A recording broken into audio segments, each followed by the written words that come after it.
తెదేపా అధినేత చంద్రబాబు మీడియా సమావేశం ప్రత్యక్ష ప్రసారం ద్వారా చూద్దాం. పార్టీల్ని ప్రజాస్వామ్యాన్ని అవమానించడం తప్ప ఇంకోటి కాదు.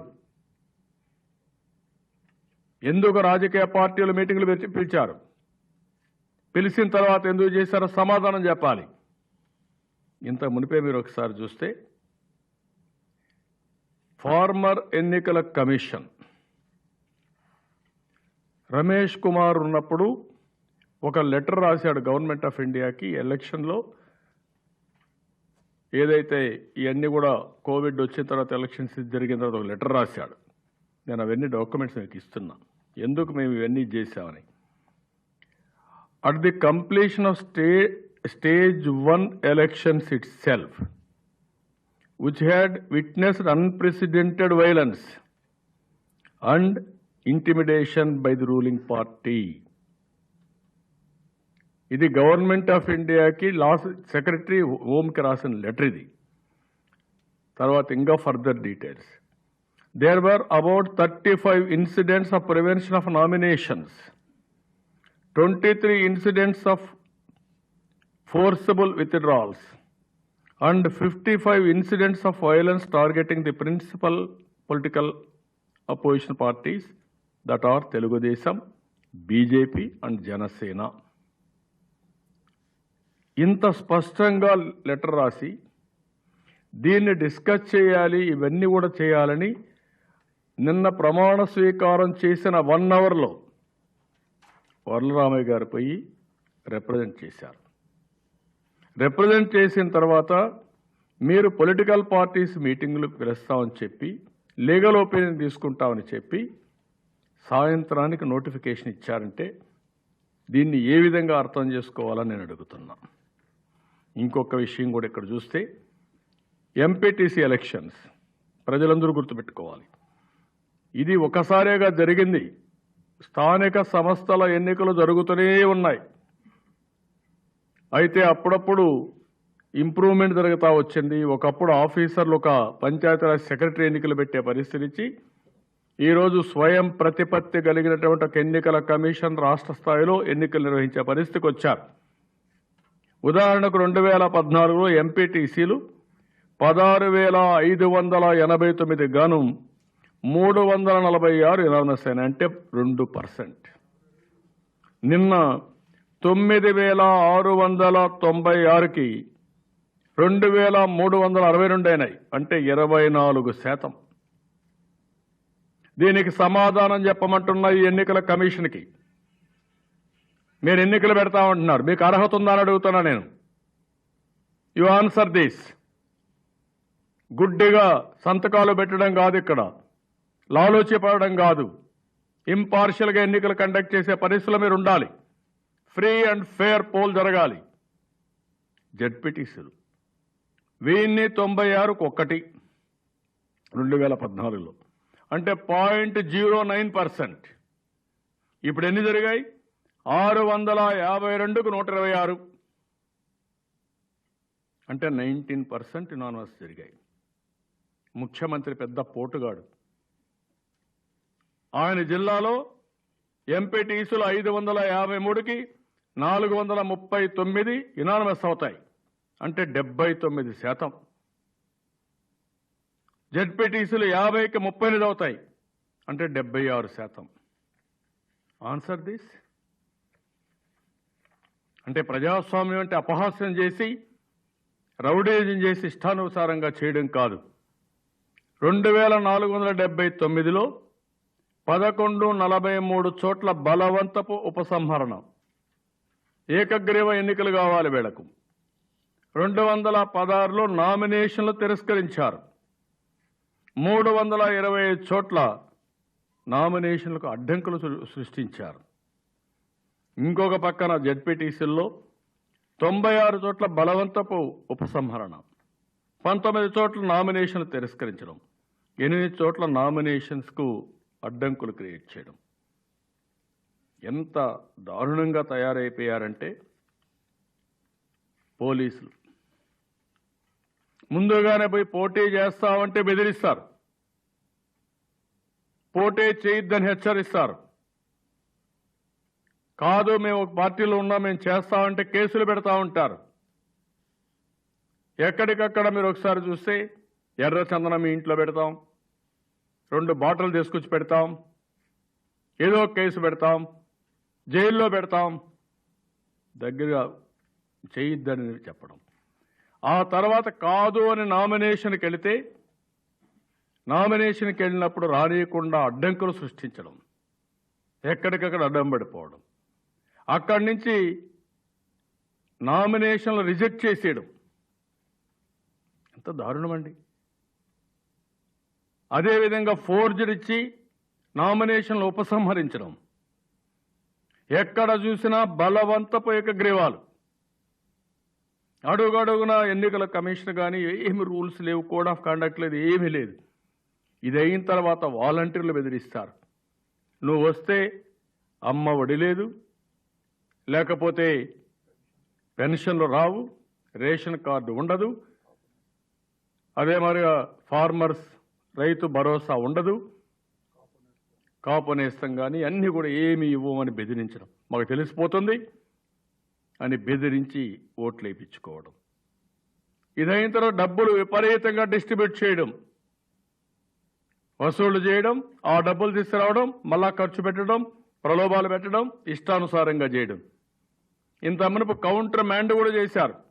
ఎక్కడన్నా ఇలాంటి డబ్బులు వంచారని సందర్భాలు వచ్చినప్పుడు కౌంటర్ మ్యాండ్ చేసే పరిస్థితి నుంచి ఇప్పుడు ఏకపక్షంగా చేస్తామంటే పట్టించుకున్న నాదుడు లేడు. అక్కడి నుంచి ఇంకో పక్కన చూస్తే రిజల్ట్స్ అన్ని వన్ సైడ్. రాత్రులు మిడ్ నైట్ డ్రామా, 9 వరకు మా వాళ్ళు కూడా సమానంగా వస్తారు. 9 నుంచి ఏకపక్షంగా అనౌన్స్మెంట్లు వస్తాయి.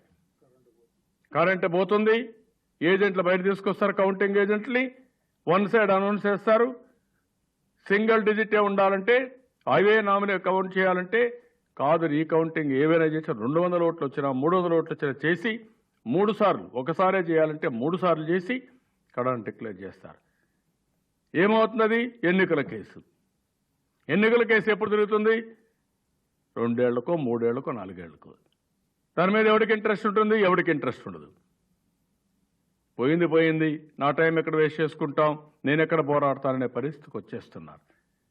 ఇంత దుర్మార్గంగా ఎన్నికలు కండక్ట్ చేసి ఇంకొక పక్కన మీరు చూస్తే ఇష్టానుసారంగా ఇప్పుడు ఇక్కడ ఎస్సీసీ ఉంది.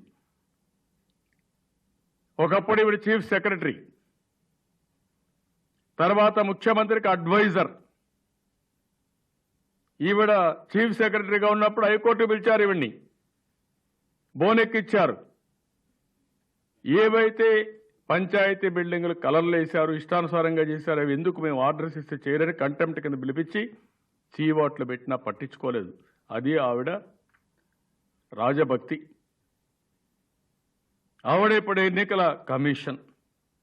ఇంకో పక్క ఆ రోజు ఎన్నికల కమిషన్ ఉన్నాడు, ఆయనకు సహకరించారా వీరు? ఎక్కడా సహకరించినటువంటి దాఖలాలే లేవు. ఈ పార్టీ మాట్లాడారు 10/4/2020 వైసీపీ ప్రభుత్వం చెప్తూ రిటైర్డ్ ఐఏఎస్లు ప్రభుత్వ పెద్దల వద్ద పనిచేసి ఉండడం వల్ల చాలా సందర్భాల్లో నిష్పాక్షికత ప్రశ్నార్థకంగా మారుతుంది. ఎస్సీసీగా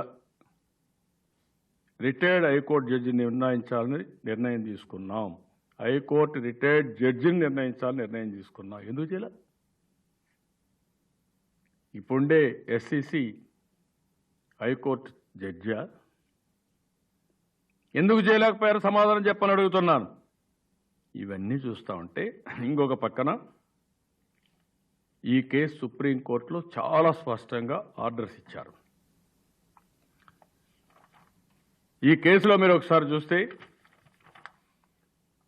సుప్రీంకోర్టులో 437/2020లో ఇది సుప్రీంకోర్టుకి ఎన్నికల సమయంలో పోయినప్పుడు ఇమ్మీడియట్గా ఎలక్షన్స్ పెట్టాలనడం, ఆ రోజు సుప్రీంకోర్టు ఇచ్చిన ఆర్డర్స్ మీరు చూస్తే we direct that since the election commission has already taken the decision to postpone the elections, there shall be a post-decisional consultation with the state of Andhra Pradesh before taking the next date is notified by the Election Commission.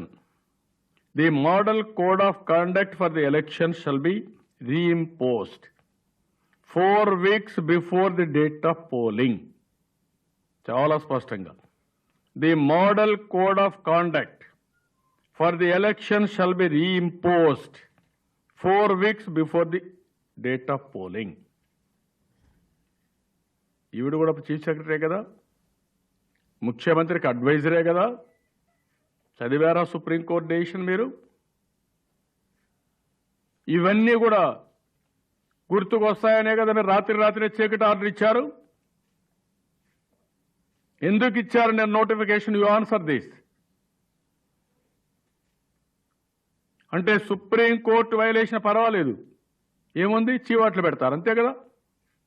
ఆ పరిస్థితికి వచ్చేసారు మీరు, thick skinned అయిపోయారు.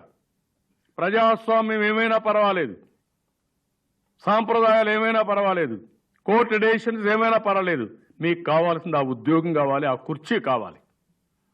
ఆ కుర్చీకి కక్కుర్తి పడేవన్నీ చేస్తున్నారు మీరు.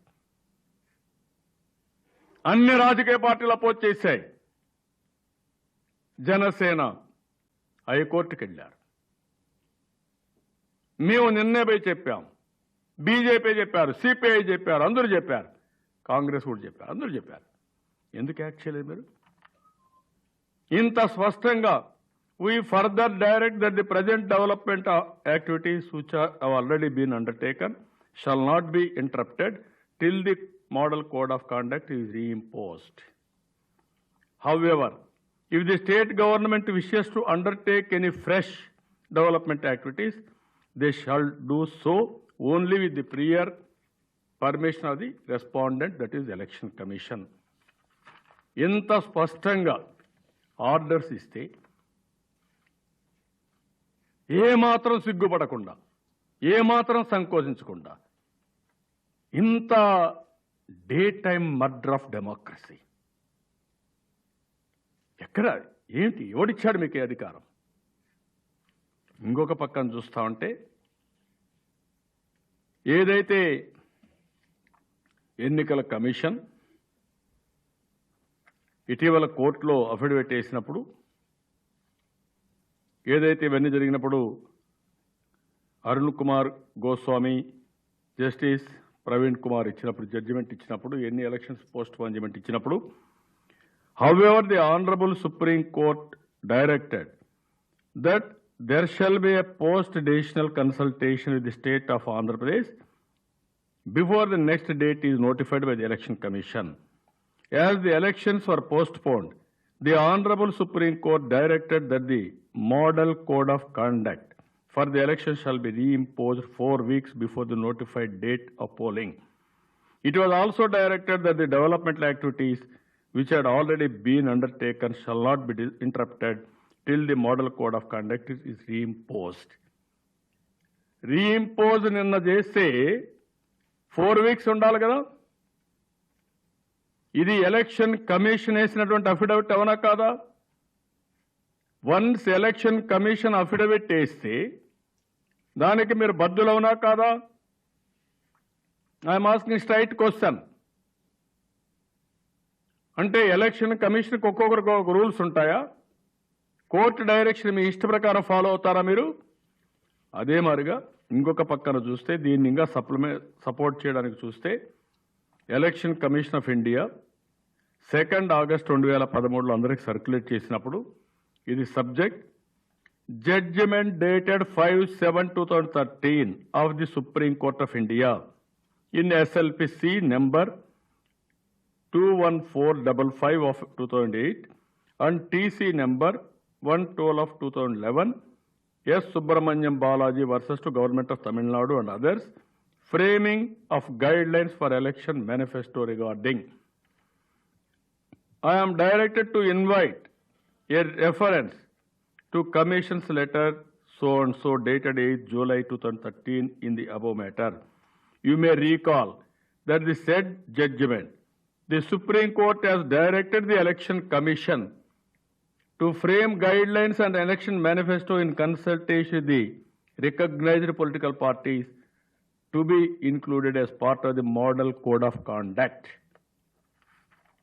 మోడల్ కోడ్ ఆఫ్ కాండక్ట్ ఎట్లా మీరు ఇంట్రొడ్యూస్ చేస్తారండి? Without calling them, without discussing them. ఏకపక్షంగా ఇన్ని జడ్జిమెంట్లు ఉంటే ఈ జడ్జిమెంట్స్ అన్నీ కూడా వైలేట్ చేసి ఇష్టానుసారంగా మీరు చేశారంటే ఎవరిచ్చారు మీకు అధికారం?